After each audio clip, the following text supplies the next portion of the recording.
Estás escuchando en diferido El Gobierno de la Mañana.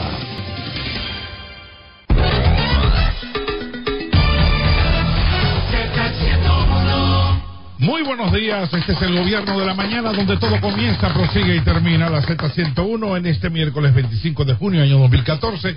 Como anunció don Álvaro Arbelo Hijo, en este Gobierno de la Mañana tenemos al Procurador General de la República, licenciado Francisco Domínguez Brito. Buenos días, señor Procurador, bienvenido a este Gobierno de la Mañana.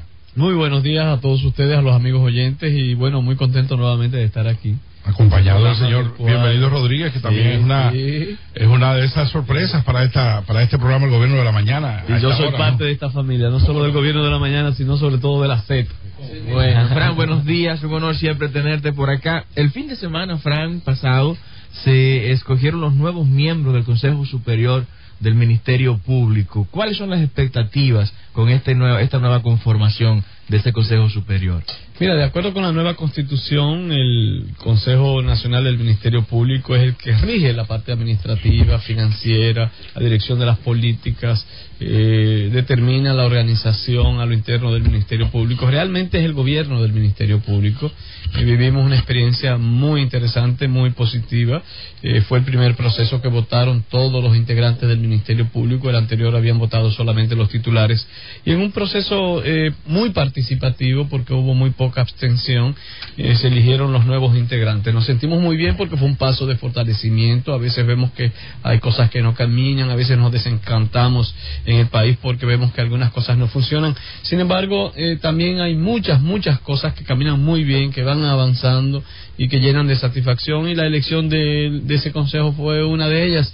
Fíjate que ya también va evolucionando. Quienes salieron electos, tanto en el rango de fiscalizador como de los fiscales, fueron de los jóvenes primeros del programa inicial de formación, jóvenes estrictamente de carrera, que ganaron por concurso, que ingresaron aún por concurso al Ministerio Público sin ningún tipo de vinculación para entrar al Ministerio Público, sea de amistad, política, económica, religiosa, de cualquier naturaleza.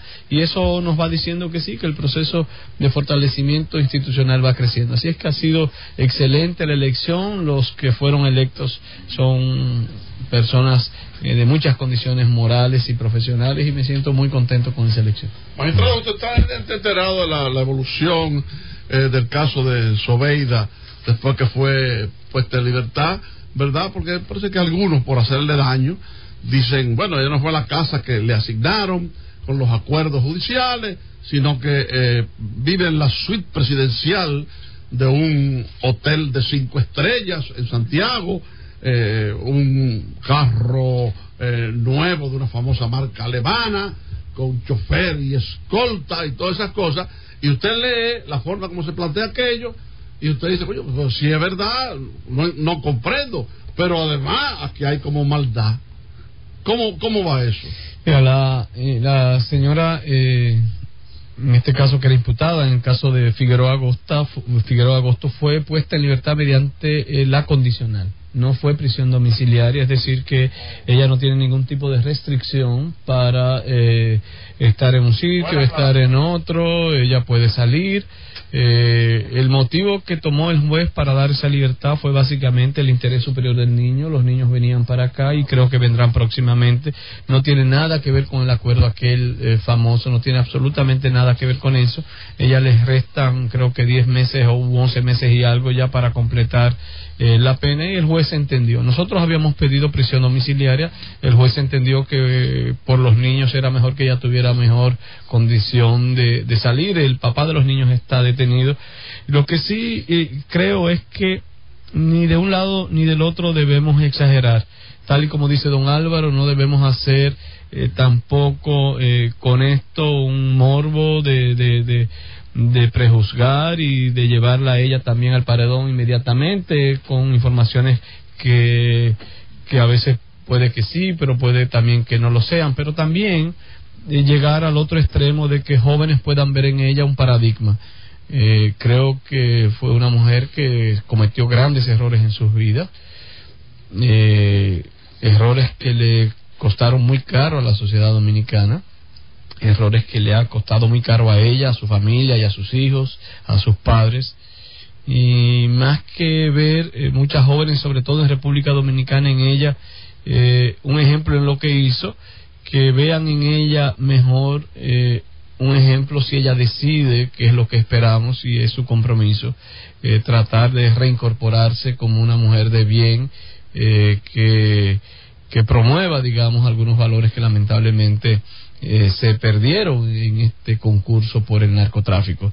Lamentablemente hemos visto algunos medios, o más que medios, son telenovelas o películas que de una manera u otra, sin quererlo, aún denunciando realidades, dan a entrever que es un éxito. Por eso cuando ves El Señor de los Cielos, que en realidad no era un hombre así tan buen mozo, tan elegante, pero te lo ponen muy elegante, muy buen mozo. O en Colombia, las series que vemos también, las mujeres, el éxito y todo eso que se presenta, mucha gente que ve eso pudiera pensar, bueno, que o muerto o con este goce, con este disfrute o con este lujo, y a veces la gente tiene que entender que no es así. La mayoría de ellos terminan muertos, no pueden disfrutar su dinero, y al final la desgracia le llega, y por eso yo no quisiera que en el caso de Zobeida ninguna joven vea que eso fue positivo, ni siquiera ella misma, y que ella misma sirva de ejemplo para el país de que las drogas matan, son perversas, y que el narcotráfico y que el crimen organizado realmente hace mucho daño. Ahí murieron muchas personas, muchas personas. El supuesto en libertad anima a otros implicados en la red de Figueroa Agosto a activar acciones para lograr su libertad. El caso de su ex esposo, por ejemplo, Eddie Brito, el caso de Mary Peláez también, que ahora se animan a ver si pueden lograr su libertad después de ver a Zobeida liberada. ¿Cuál es el estatus, la situación de ellos, de los demás implicados en ese caso? La posición del Ministerio Público cuando se presentó el caso de ella básicamente iba ligada al tema de los niños. Por eso se pidió prisión domiciliaria y que los niños pudieran estar con ellas, porque su padre está preso y creo que los abuelos no tenían las más mínimas condiciones y ellos tenían que salir de los Estados Unidos. Y en el caso de los demás, todo lo contrario. Por ejemplo, el señor Brito tuvo una condena muy tenue, es decir, que ni siquiera fue una condena como debió ser, y lo mínimo que puede pasar es que le cumpla la totalidad de lo que se le condenó. Y así otros más que tuvieron sentencias muy inaceptables para mí, en el sentido de que debieron ser condenados a penas mayores y lamentablemente fueron condenados a penas que no fueron las suficientes, y la posición nuestra es que no, que tiene que cumplir la totalidad de la pena, que de por sí ya es muy poca. Procurador, ¿usted tiene algún informe? ¿La Procuraduría maneja alguna información? A nosotros nos han llegado informes en el sentido de que el ex capitán del Ejército Nacional, Quirino Ernesto Castillo Paulino, estaría de regreso en el país. ¿La Procuraduría está al tanto de lo que ha estado ocurriendo con él? El día de ayer precisamente surgió ese comentario y lo discutíamos con un oficial de los Estados Unidos. No hay ninguna información en ese sentido, ni oficial y extraoficial, con oficiales que de una manera u otra tienen que ver con eso. También nos expresaron su desconocimiento. Es posible que ellos puedan tener algún tipo de desconocimiento porque en Estados Unidos trabajan muchas agencias y cada una es independiente y a veces no necesariamente comunican, sobre todo en el área judicial, cuando se toman decisiones. Pero personalmente me parece una especulación. Puedo estar equivocado, pero no creo que esta persona haya llegado al país. Magistrado, no hemos recibido nada oficial. Adiós la gracia. Magistrado, decir que estamos conversando con el licenciado Francisco Domínguez Brito, el doctor Francisco Domínguez Brito, que es el Procurador General de la República, que está en este programa El Gobierno de la Mañana. Así es. Ayer, a propósito de la información que Rosendo manejó a manera de primicia de la visita del señor Quirino Ernesto Paulino, don Álvaro y yo de una vez lo pusimos adelante. Ajá. Sí, dijimos, pensándolo bien, ese hombre no era tan malo, usted ve. Sí, y su vaca y su chivo que se lo busquen. Se llama ahora Quirino de Magistrado, fíjate que para él venir aquí se supone, dentro del protocolo de los Estados Unidos, es que él tiene que venir en el grupo de los deportados. Él no puede venir en un vuelo privado. La lógica es que él tiene que venir de acuerdo con los procedimientos establecidos en los Estados Unidos. Por eso para mí es muy difícil aceptar que él pueda venir en un vuelo privado, porque eso sería un caso excepcional que yo no he visto en ningún otro caso de esa naturaleza. Mire, pero recuerde, magistrado, que él ha estado, su caso ha recibido un tratamiento especial en las Cortes de los Estados Entonces, Unidos. en ese y él caso, entró dentro de un programa de negociación que es muy particular allá, que usted conoce. Pero aún así, si él va a salir de los Estados Unidos, sale de dos formas: voluntariamente, ¿verdad? O cumpliendo una pena, como dice la ley en los Estados Unidos, que tiene que ser deportado. A mí no me parece que voluntariamente sea posible. Magistrado, esto que yo le digo al magistrado ahora, se lo he dicho en privado, porque usted es una de las pocas personas en el plano político que uno puede meter la mano y no la saca con un objeto ajeno aquí en este país. Y eso yo lo digo a cuenta clara. Usted no es un ladrón político, usted es un hombre decente, usted no es un delincuente político, que el país está lleno de eso. Pero mire el caso Quirino, incompleto. ¿Dónde están los compinches de Quirino aquí en el país? ¿Dónde están los compinches de Figueroa Agosto en el país? Lo de verdad. ¿Dónde están los compinches desde Tiempo Marqués? ¿Dónde están los de Díez Conde? ¿Dónde están los de Toño Leña? Aquí no se completa un caso, magistrado. Solo hay que ir en la superficie y van 2 o 3 higuitas, bajitas, como dicen los campos. El caso de Figueroa Agosto, los muchachos de la Lincoln, Sobeida. Pero los turpenes de las civiles y militares y políticos están igualitos, gozando de su riqueza, de su dinero y de su impunidad. Nunca vamos a completar un caso grande aquí. Mira, fíjate que la mayoría de esos casos ni siquiera son casos que surgen en la República Dominicana. El caso Quirino es un caso que, si bien se produce la incautación de la cocaína aquí, no es menos cierto que es un caso que se estaba dando seguimiento y fue una operación básicamente con la DEA. En el caso Quirino, digamos, el caso principal no era el del propio Quirino. Quirino era simplemente que transportaba la droga, no era dueño de la droga. Simplemente hay otras redes que venden y que le mandaban la droga a él y otro que la distribuye en Nueva York. En el caso Quirino, que era una compañía, entre comillas, básicamente encargada de transportación, lo que él pudo haber recibido en los Estados Unidos es de cara a golpear más serio a los jefes de él. Y creo que si ha habido algún tipo de acuerdo allá es porque alguna información positiva él ha dado. El caso de Figueroa Agosto igual. Pero aquí hay gente de Quirino que sigue activo en las Fuerzas Armadas. Bueno, ahora tienes razón en cuanto a que hay otras personas que no son los grandes, que son los cómplices. Son los menores, pero son los peores. ¿Por qué son los peores? Porque son miembros de cuerpos armados que son los llamados a combatir el narcotráfico.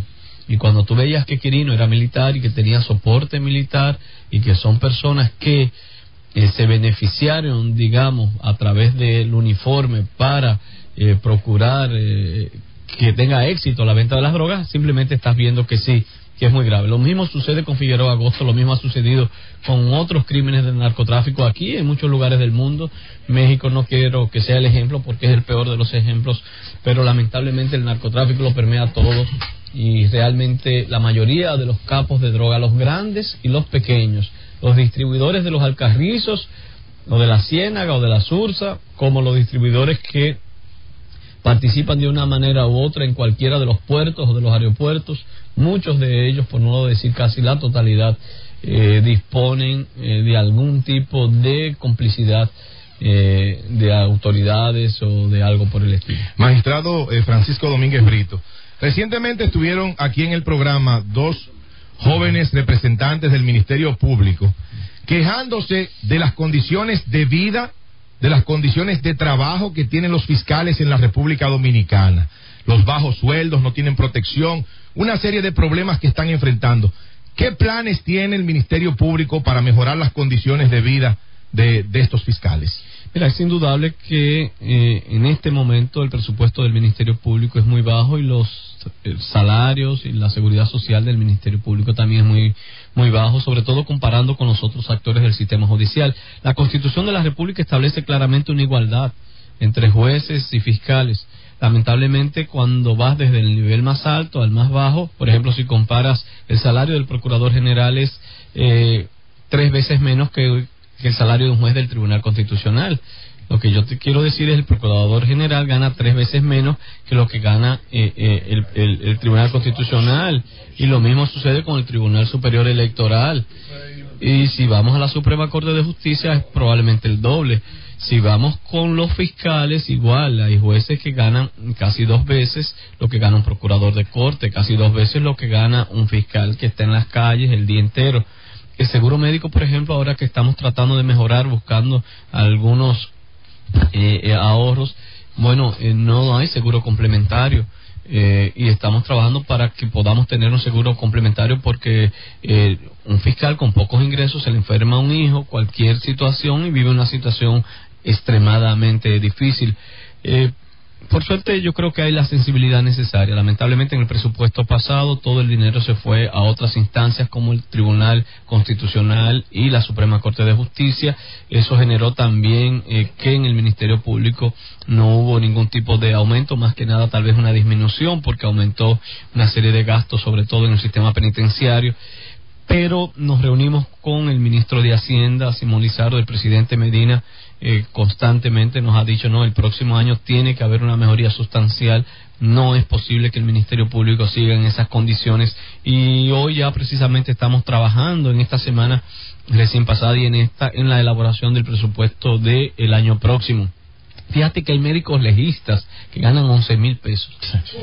Y un médico legista tiene que tener un agente penitenciario que a veces trabaja una semana entera, que duerme muy poco, entregado, y que le estamos pidiendo honestidad. Yo me siento tan orgulloso de los agentes penitenciarios, porque en sentido general mantienen una mística, pero su salario es de 15,000 pesos y eso no es suficiente. Ya son profesionales. Taxista cobra más que él. No es posible que profesionales que se han mantenido con tanta dignidad mantengan estos salarios, y para mí es prioridad. Yo me solidarizo con todo lo que es el pensamiento del Ministerio Público, en el sentido de que es suficiente y de que tenemos que tener una mejoría en el sistema. Francisco, me acaba de llamar al ingeniero Miguel Vargas Maldonado, indignado por esa situación, y dice que él la va a resolver. Francisco, tocaste el presidente Medina, yo creo que ya me lo ha comunicado y es más fácil. Además él está muy sensibilizado y bueno, constantemente el presidente Medina me ha dicho no, el año pasado sucedió esto, pero este año vamos a mejorar esta situación. Eso hay que resolverlo. Francisco, tocaste el tema penitenciario. Hace ya varios años nosotros estrenamos en República Dominicana un nuevo modelo penitenciario. Pienso que ya a raíz de todo el volumen de recursos que se ha invertido en ese sector, es tiempo ya de evaluar sus resultados, pero también ver qué estamos haciendo y qué vamos a hacer con las cárceles sobrepobladas que tenemos, como La Victoria y otras cárceles de nuestro país. ¿Cómo va ese tema? Qué bueno que tocas ese tema. Precisamente hoy hay una reunión de la CONJIP, que es la Conferencia de Ministros de Justicia de Hispanoamérica, América Latina, y está Portugal y Iberoamérica, perdón, está Portugal y está España, y República Dominicana ha sido elegida como el modelo de toda América Latina para el nuevo modelo penitenciario, y ahora mismo se está planteando que República Dominicana sea digamos el parámetro de un sistema penitenciario austero, digamos, de poco costo, pero con grandes resultados. Ahora nosotros vivimos dos mundos como lo vive el país. Una cosa es la Lincoln, la Churchill, y otras cosas son nuestros barrios marginados. En el sistema penitenciario también vivimos dos mundos. Hay barrios marginados en las cárceles. Claro, tú tienes La Victoria, que tiene 8,200 y algo de internos. Ustedes no se imaginan 8,200. Fue hecha para 1,600, Francisco. Te voy a poner un ejemplo. Cuando estuve en la fiscalía hace mucho tiempo, llegábamos a 3,000 y algo, nos poníamos todas las manos en la cabeza y decíamos, qué desastre, esto va a explotar. Cuando volvimos a la Procuraduría, que tenía 4,000 y algo, la situación era un desastre. Uno no decía, ¿qué va a pasar aquí? ¿Qué va a pasar aquí? Y hoy llevamos 8,200. Cuando entran las visitas, para que ustedes entiendan, entran más de 4,000 personas los días de visita. Ahí se juntan casi 12,000 personas. Un mitin político. En una situación compleja de hacinamientos.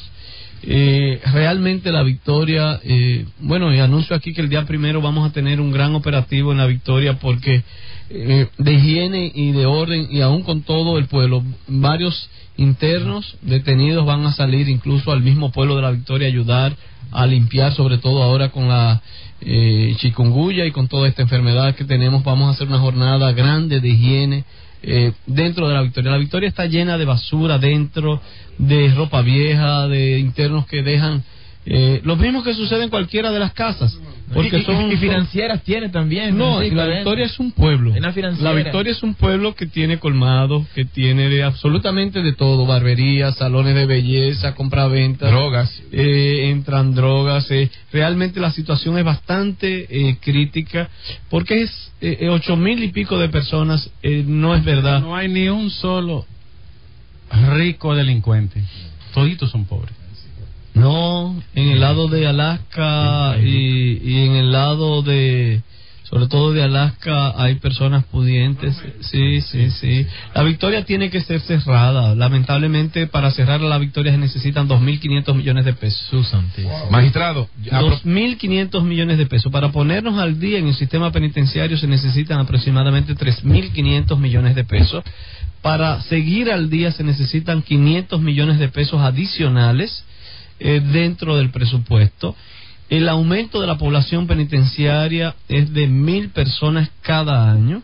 Si continuamos en este proceso, la República Dominicana vivirá una situación muy crítica en los próximos años, porque es inmanejable. Hay muchas personas que dicen que con el Código Procesal Penal todo el mundo ha ido a la calle, y es que nos recuerdan algo. Antes todos los casos correccionales las libertades eran automáticas, ahora no, y eso ha generado que al quitarse ese proceso de correccional y criminal y entrar a un proceso que ahora es muy complejo, que ni siquiera yo sé decir cómo es, porque esto se cambió, no hubo como una calificación. Ricardo, tú me ayudas, que ya uno no sabe si es lo criminal, correccional y contravención, o ahora es penas graves. Ya no es el régimen de la pena el que determina el carácter de la infracción. Hemos mezclado dos cosas que a mí, a entender, no ha ayudado mucho. Empezamos a construir la casa por arriba. Sí. Dijimos primero cómo hacer la cosa sin tener la cosa. Pero lo cambiamos real, el Código Procesal sin tener el penal. Eso fue lo que pasó. Lo real es que la población penitenciaria aumenta considerablemente. 26,000 tenemos. 26,000 detenidos, cifras realmente inimaginables hace 10 años, y que lamentablemente continúa. Si nosotros adicionamos que hay muchas personas en rebeldía, si solamente capturamos todos los que están en rebeldía, pudiéramos tener 5,000 más, y no hay un solo lugar donde colocar estos 5,000. La pena de muerte no aliviaría esa situación. No la alivia, incluyéndola en la Constitución de la República, porque no estoy hablando de ley de fuga ni nada de eso, incluyéndola como ha estado en otras ocasiones. Usted lo sabe mejor que yo. Eso no contribuiría a solucionar el problema. Pena de muerte. Don Álvaro, usted sabe que Estados Unidos la tiene, y como quiera la población penitenciaria es la más alta del mundo. Casi es el 5 millones de personas tras la red. Creo que y más de 1,5 millones no abren en la calle con algún tipo de libertad condicional. Un 1% de la población. Rusia y los Estados Unidos son los dos países del mundo que tienen una población penitenciaria más alta. Y bueno, República Dominicana debe estar en el nivel medio, pero realmente son temas que hay que discutir. Magistrado, ahora que usted toca el tema de los centros penitenciarios, tanto las cárceles del viejo modelo como de los centros de corrección y rehabilitación que tenemos en el día de hoy, desde el año 2003, ¿es tan difícil instalar en estos centros, sobre todo en los del viejo modelo, un dispositivo para bloquear las señales de los celulares que están en esa zona? Porque hemos visto en muchas ocasiones que llaman desde ahí, ordenan la muerte de personas desde la cárcel. ¿Eso es tan difícil, tan costoso? ¿Qué pasa? Mira, hoy precisamente, porque a raíz del 911 se está redefiniendo todo y se están haciendo los levantamientos e identificando los presupuestos. Sobre todo empezando con Najayo, ver la situación de La Victoria y continuar con los demás centros a los fines de establecer esos límites. Ahora, yo sí quiero que la gente entienda lo siguiente: no son los teléfonos necesariamente los que van a impedir un crimen de esa naturaleza. ¿Por qué? Porque los internos tienen demasiados contactos con el exterior. ¿Por qué? Porque hay jornadas de visita y simplemente tú tienes que decirle en una visita, mira, tal cosa, eso no va a impedir absolutamente nada. Sin embargo, no es menos cierto que ayudaría a una serie de casos que se ven, por ejemplo, llamadas que hacen para decir, ocurrió un accidente, ve y lleva una cantidad de dinero y la gente se asusta y va y lleva el dinero y lo engañan. Eso ha pasado. Igual desde los teléfonos se pueden administrar puntos de drogas, sobre todo en el microtráfico. Igual cuando no hay un control telefónico, el tema de las intersecciones telefónicas autorizadas no son tan fáciles de hacer. Es decir, que es fundamental que nosotros hagamos esto y nosotros esperamos que en los próximos 4 o 5 meses, sobre todo en algunas cárceles, ya tener instalados estos controles. El Ministerio de la Presidencia precisamente es que está aportando los fondos y yo estoy muy esperanzado de que eso pueda caminar. Fíjate que con el 911 aquí se han transformado muchas cosas y han salido a relucir. Es como cuando tú una casa la lavas y entonces o higienizas y te encuentras que surge el sucio y te das cuenta dónde está el sucio, en la pared o en la ventana. Así nos ha pasado. El 911 ha reorganizado muchas cosas, han salido a relucir otras que uno no palpaba y yo creo que ha habido una gran transformación aquí en todos los procedimientos, incluyendo el tema de las tecnologías. Magistrado, en la cadena de lucha contra el crimen actúan muchos departamentos, muchas agencias. La justicia juega un papel importante en esto. Y siempre hay acusaciones y contraacusaciones, que el expediente se hizo mal, que el procedimiento se hizo mal, etcétera, etcétera. Y usted acaba hace unos días de solicitar al Ministerio Público que cuando suba a estrado y se encuentre con un acusado de sicariato, solicite la pena máxima. Al igual que el caso de la pena de muerte, ¿eso resuelve, aporta en la solución del problema? Lo que pasa es que una gente que sale a matar a alguien que ni siquiera lo conoce, que no ha tenido ni un sí ni un no, que no ha habido ninguna diferencia, que no hay ninguna atenuante. O sea, una persona así no puede estar en las calles. Una persona así, yo soy partidario de que con ellos se aumente la pena a 40 o a 50 años y que esas personas no salgan en libertad. Esas personas tienen que terminar ahí y si tienen una edad que los 50 años no son suficientes, pues tienen que morir en la cárcel, porque nadie tiene derecho a quitarle la vida. Fíjense esas dos muchachas, qué triste, una de ellas que no tenía nada que ver y un insensible le quita la vida, le quita lo más precioso a ella y se equivoca y luego vuelve contra otra, va a corregir su error. Realmente ahí no puede haber piedad ni misericordia. Todo el mundo tiene derecho a reinserción, pero que se reinserten en la misma cárcel y que se preparen para estar presos y ojalá que sea toda la vida, porque personas así. Lo otro es los autores intelectuales. Aquí hay una interpretación jurisprudencial igual, donde se habla de que el autor intelectual tiene la pena del cómplice, una cosa absurda para mí, lejos de toda racionalidad jurídica, que se ha repetido y bueno, hay gente que sabe más que uno de derecho penal. Personalmente no estoy de acuerdo. Fíjense en el caso de Jordi Veras. Lamentablemente, siguiendo ese precedente jurisprudencial, el autor, el que manda a matar, el que paga a matar, es condenado a 20 años, el autor material a 30, pero es más malo el que manda a matar. Ese es peor todavía. El que concibe el crimen. Cuando yo digo de sicariato, sí, 30, 40 años al que mata, pero el otro debería tener casi cadena perpetua, ¿no? Porque ese manipuló, pensó, buscó dinero, se lo dio a una persona, le dijo, ve y mátalo.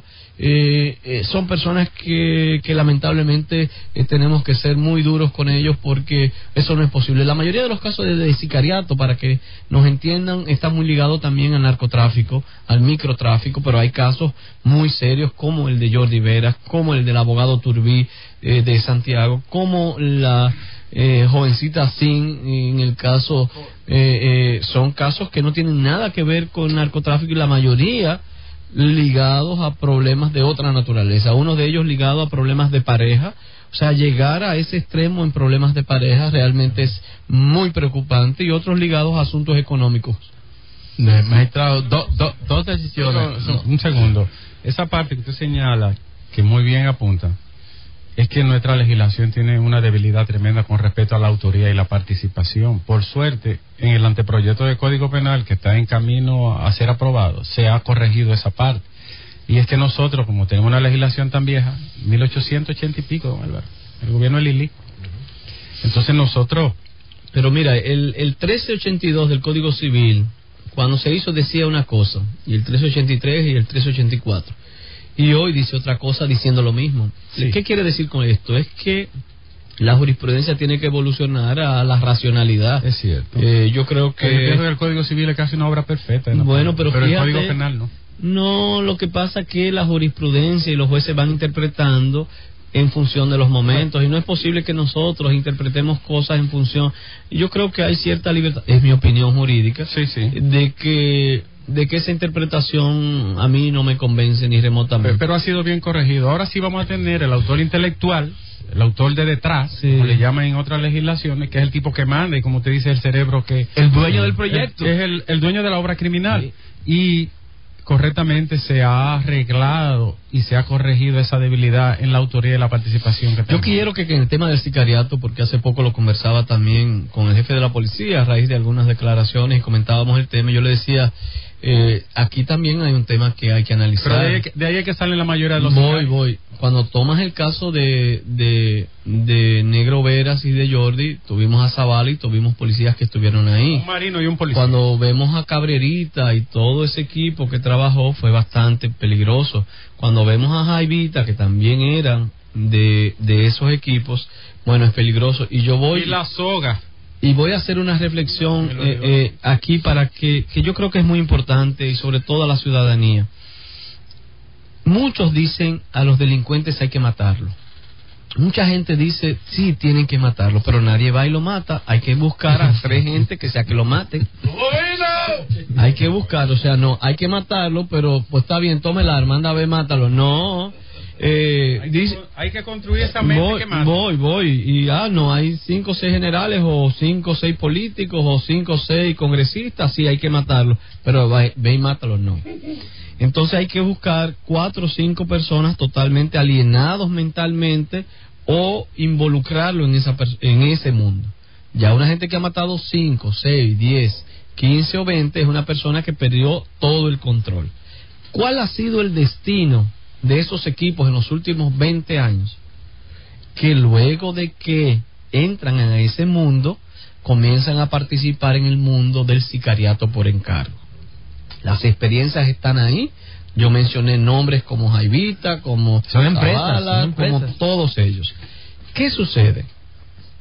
Que esos jóvenes que ya perdieron, terminan como psicópatas totalmente, comienzan a ser contratados, por ejemplo, por el microtráfico. Juan tiene un punto en Los Alcarrizos, Pedro también. Pedro quiere salir del punto de Juan para el quedarse con el control. ¿A quién le va a pagar? A alguien que no le va a pasar nada, a alguien que mata sin ningún tipo de piedad, a ese del equipo que estaba ahí, y lo mata. Con Herrán, con el caso del coronel, con cada uno de los casos, te vas encontrando con situaciones parecidas. Al final, lo que queremos, en algo inadmisible, corregir, lo que estamos haciendo es duplicar, multiplicar por 10 la cantidad de muertos que estamos viendo, porque esta gente se convierte luego en instrumentos de todo el crimen organizado. Y yo, porque no recuerdo todos los nombres, pero puedo pasar de 20 o de 30 o de 40 en los últimos 20 años. Si alguien escribe un libro sobre el destino de los equipos que se destinaban supuestamente a matar delincuentes, se va a encontrar con uno de los procesos más atroces de una democracia y de un país, donde perdieron todos. Perdieron los que murieron y perdieron los que mataron, porque todos terminaron muy mal. Magistrado, 2 decisiones judiciales recientes sobre las cuales nos gustaría obtener su opinión. Primero, el caso de las acusaciones de la fiscal del distrito, Jenny Berenice Reynoso, a la jueza Margarita Cristo. Hay una querella por difamación, por una serie de acusaciones que le hace la jueza. Finalmente, esto se archiva. Me gustaría, si usted cree que es correcto, que la sociedad dominicana no presenciara que estas acusaciones tan graves se dilucidaran públicamente. La otra decisión, la reciente decisión, y valga la redundancia, de la Suprema Corte de Justicia de extinguir la acción penal sobre el exdirector de Bienes Nacionales, que dice una funcionaria de la justicia, la magistrada Laura Guerrero, que es funesta y que lacera los fundamentos del ordenamiento jurídico dominicano. Mira, sobre el primer caso, que fue la querella que puso una juez a un fiscal por algo que se dijo en medio de los debates de un tribunal, la ley es muy clara sobre ese punto, ahí no hay ningún tipo de imputabilidad, son discusiones que se dan ahí dentro del estrado y que no hay ningún tipo penal. Por eso la decisión del procurador de la Corte fue correcta y me parece que atinada, y nosotros respaldamos plenamente. Correctísima. Sobre el segundo punto, sí, el Ministerio Público siente que aquí tenemos que jugar el rol cada uno de los actores. Y el Ministerio Público lo ha jugado, y lamentablemente en toda la historia de la República Dominicana, creo que la judicatura ha debido ser mucho más fuerte con los casos de corrupción. Y podemos analizar muchos casos, uno nos duele, otro no nos duele, otros pueden ser amigos, otros no, pero lo real es que ha habido muy pocas decisiones ejemplarizantes en materia de corrupción administrativa. La mayor de todas fue la de Renove y fue tenue y fue muy, yo no voy a decir lastimosa, y si luego de ahí vamos para atrás, nos encontramos que todavía la situación es más crítica. No vamos a ser eficientes en la lucha contra el crimen si la gente percibe que hay impunidad, si la gente entiende que puede hacer lo que quiera y no va a haber consecuencias.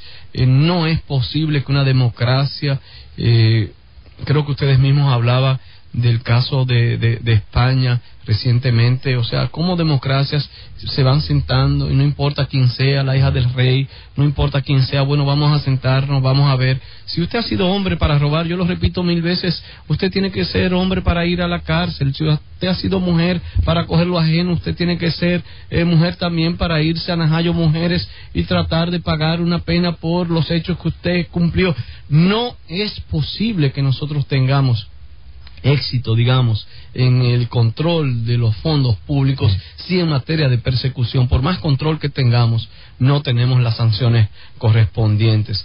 Yo me he quejado, me quejo, y a veces uno siente impotencia porque nosotros solos no podemos. Esto es un sistema de muchos actores y aquí todo el mundo tiene que jugar su rol. No puede ver la gente como algo político, porque inmediatamente si se encausa a un alcalde ya se dice que es por político. Si se encausa a alguien de la oposición se dice que es por la oposición. Si se encausa a alguien del mismo gobierno se dice que es para luchas internas o es para buscar protagonismo. La cuestión es que siempre se va a decir algo, y son mecanismos de evasión, mecanismos para evitar una sanción. Lo que sí no es posible es que uno haga política para que alguien se lleve 500 o 1000 millones para su casa y tenga apartamentos de lujo y carros de lujo y muchas, como yo decía recientemente, muchas amigas y muchas cosas a costa de la pobreza de la gente. Lo que no es posible que hoy se levanta tanta gente temprano a trabajar, a buscar el sustento de sus hijos, y otro cómodamente se gana lo que no se gana ese trabajando en un día, aquel trabajando en 100 o en 200 años.